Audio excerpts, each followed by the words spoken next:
Hola, ¿cómo están mis queridas, querides y queridos estudiantes? Espero que hayan tenido un bonito fin de semana y que tengan una mejor semana también. Vamos a continuar trabajando lo que hemos trabajado ya durante todas estas sesiones y nos vamos a profundizar, vamos a enfocarnos hoy día en la nación durante el siglo XIX. Es un tema que ya más o menos hemos tocado, pero hoy día lo vamos a profundizar porque lo vamos a ver desde Chile. Nuestro objetivo es analizar cómo el desarrollo de espacios de expresión de la opinión pública, como la prensa, historiografía, literatura y movilización política, y además del sistema educacional, contribuyeron a expandir y profundizar la idea de nación durante el siglo XIX en Chile. Para recordar, los invito a revisar la presentación de la semana 4, Surgimiento de los Estados Nacionales del siglo XIX, y también pueden revisar la página 95 de su libro de historia, ahí también profundiza el concepto de nación. Pero nosotros vamos a redondear un poquito el concepto y lo vamos a unificar en la siguiente definición. Una observación antes. El concepto de nación no es un concepto estático, no todas las corrientes historiográficas están de acuerdo en la misma definición, pero esta, la que yo escogí para ustedes, es la que nos explica de mejor forma y para lo que nos va a servir el trabajo de hoy día. Nación, conjunto de personas de un mismo origen étnico o de un mismo origen en general, que comparten vínculos históricos, culturales, religiosos, etc. Tienen conciencia de pertenecer a un mismo pueblo o comunidad y generalmente hablan el mismo idioma y comparten un territorio. Hay algunos que además le suman un gobierno en común, pero con esa definición vamos a dejar de lado a varias naciones que no tienen un gobierno en común, pero sí cumplen con los otros requisitos para convertirse en nación. Así que yo prefiero y me gusta más esta definición de nación. Ahora, ¿qué es lo que es el nacionalismo? Vamos a entender el nacionalismo como la ideología o movimiento o forma de pensar que busca crear un sentimiento de identificación en una comunidad nacional, pero además está asociado al orgullo de pertenecer a una nación. Y está asociado también a que ese orgullo está por sobre otras naciones. Así que yo los invito a reflexionar un poco sobre el concepto de nacionalismo y establecer o pensar ustedes si es conveniente ser nacionalista o no. Es una reflexión que los voy a dejar a ustedes para que lo mediten. Bien, tenemos cientos de naciones en el mundo. Yo les voy a dar algunas naciones, algunos ejemplos de naciones en el mundo para que vamos visualizando qué es lo que es una nación. La primera de ellas es esta. ¿Reconocen este símbolo? Bueno, este símbolo corresponde a la nación gitana. Los gitanos son una nación que no tienen un territorio propio, no tienen un territorio definido tampoco, sino que se ubican en todo el territorio, en todo el planeta, y como son una nación sin territorio, sin gobierno, por lo tanto no tienen un estado, van a tener nacionalidades distintas. Vamos a tener un gitano chileno, un gitano argentino, un gitano italiano, inglés. Lo mismo sucedía con los judíos. Los judíos tampoco tenían un territorio establecido, pero a partir de 1948, después de la Segunda Guerra Mundial, sí lo van a tener y ya van a conformar un Estado. Mientras que la nación gitana no tiene un territorio ni definido ni propio, que es súper importante, lo que le impide convertirse en un Estado. Acuérdense que el Estado tiene tres elementos: territorio, el poder y la nación. Un segundo ejemplo es este. ¿Lo reconocen? Bien. Este es la bandera del Tíbet. El Tíbet es un territorio autónomo, no independiente, que pertenece al territorio chino. Y el Tíbet también tiene las características de nación, tiene una lengua, tiene creencias, tiene una historia en común, pero no tiene un territorio propio. Sí un territorio definido, lo que tampoco lo logra convertir en un estado independiente o un estado-nación. Tercer ejemplo es esta bandera. Me imagino que alguno de ustedes la habrá visto alguna vez. Esta es la bandera de la nación catalana. Es una nación separatista que tiene un territorio definido pero no propio y que pertenece al territorio del Estado español. Hasta el momento están en conflicto sobre si son independientes o no, y ahí hay un conflicto bastante grande, pero también ellos tienen todas las características de nación y conforman y están buscando su independencia. Ahora, estos son ejemplos en el mundo. En Chile, ¿existe nación? Aparte de la nación chilena, ¿existen más naciones? Bueno, yo les voy a dar dos ejemplos. El primero de ellos es la nación mapuche. La nación mapuche tiene lengua en común, tiene una historia, creencias, un origen en común y además tienen un territorio más o menos definido, pero no tienen un territorio propio, porque ellos están inmersos en el territorio del Estado chileno. ¿Sí? Eso quiero que quede bien claro. Una nación puede tener un estado definido, pero no un territorio definido, pero no necesariamente un territorio propio. Otro ejemplo es este. ¿Conocen esta bandera? Esta bandera representa a la nación Rapa Nui. Ustedes dirán, pero profe, ellos sí tienen un territorio definido. Sí, pero ocurre lo mismo. Tienen un territorio definido, pero no es un territorio propio para convertirlos en un estado independiente. ¿Ya? A ellos les gustaría ser independientes, no se reconocen parte del Estado chileno, pero legalmente lo son y así funcionan bajo el gobierno del Estado chileno. ¿Ya? Bien. Si se dieron cuenta, todas las naciones que les presenté en la diapositiva anterior, todas tienen un símbolo que es una bandera, ¿cierto? Porque todas las naciones se van a nutrir de símbolos que van a ir, que van a hacer que la población se sienta parte y se sienta representada por esos símbolos. La nación chilena no es la excepción y vamos a tener una serie de símbolos que nos van a representar y en la medida en que donde nosotros los veamos vamos a saber que son símbolos nuestros, ¿verdad? Símbolos que nos han acompañado desde que nacemos y que en definitiva nos hacen sentirnos parte también.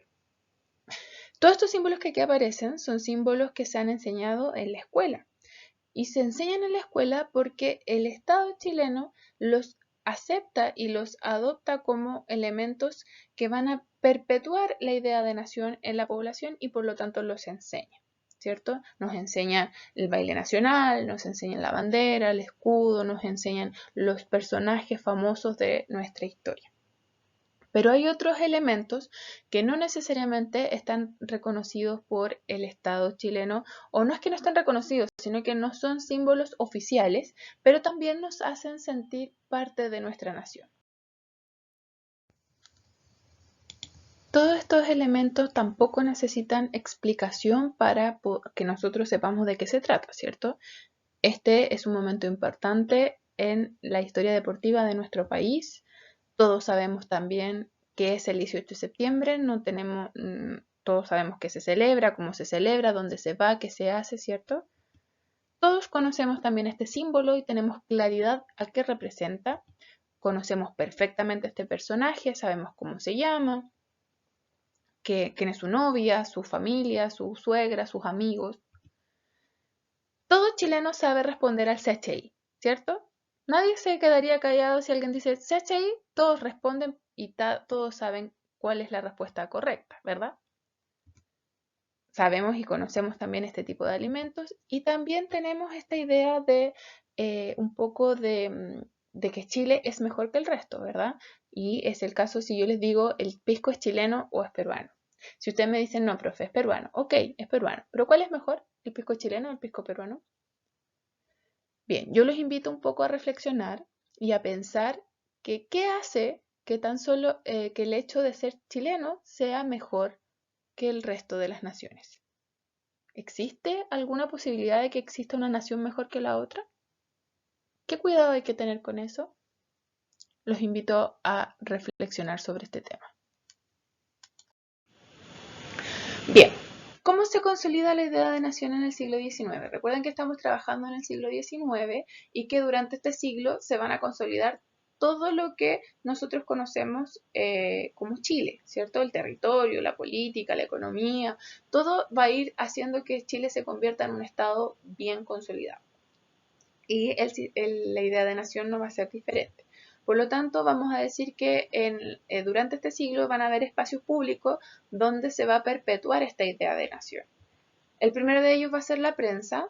La prensa va a reflejar las ideas liberales y las va a plasmar y se va a convertir casi como propaganda política en esta época, donde va a incentivar la unidad nacional a través de la política y a través de las noticias que van a publicar.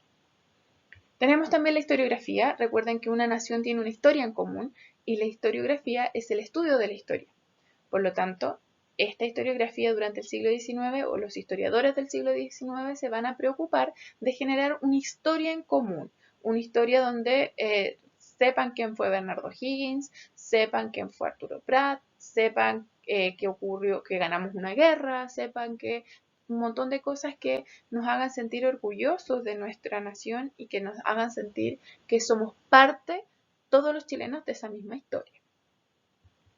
La literatura también ya no va a ser una literatura que se va a ver reflejada hacia Europa, sino que ahora vamos a empezar a hablar de lo que pasa en la cotidianidad de los chilenos y en este siglo también se va a ver fuertemente esa corriente literaria. La movilización política también, acuérdense que se van a estabilizar los partidos políticos que van a estar en pos de esta unidad nacional. Siempre van a apelar a la unidad nacional. Y el último elemento, muy importante, la educación. La educación es la encargada de unificar estas ideas y enseñarlas a estos nuevos chilenos, a las nuevas generaciones, para que podamos seguir perpetuando nuestra nación. Bien, entonces vamos a realizar nuestra primera actividad. Y lo que van a hacer ustedes es leer la página 122, 123 y 124 de su libro de historia, donde profundizan un poquitito todos estos ámbitos del espacio público y de la opinión pública. Y lo que ustedes tienen que hacer es comparar cómo la prensa profundiza estas ideas de nación en el siglo XIX y cuál es el rol en la actualidad de la prensa. ¿Tiene un rol también de perpetuar la idea de nación, de defender la nación? Lo mismo con historiografía, la literatura, los movimientos políticos y la educación.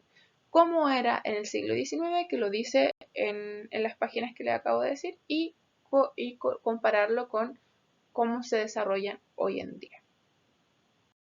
Bien. Una vez que hayan realizado esa actividad, nos vamos a profundizar un poquito en la educación pública durante el siglo XIX.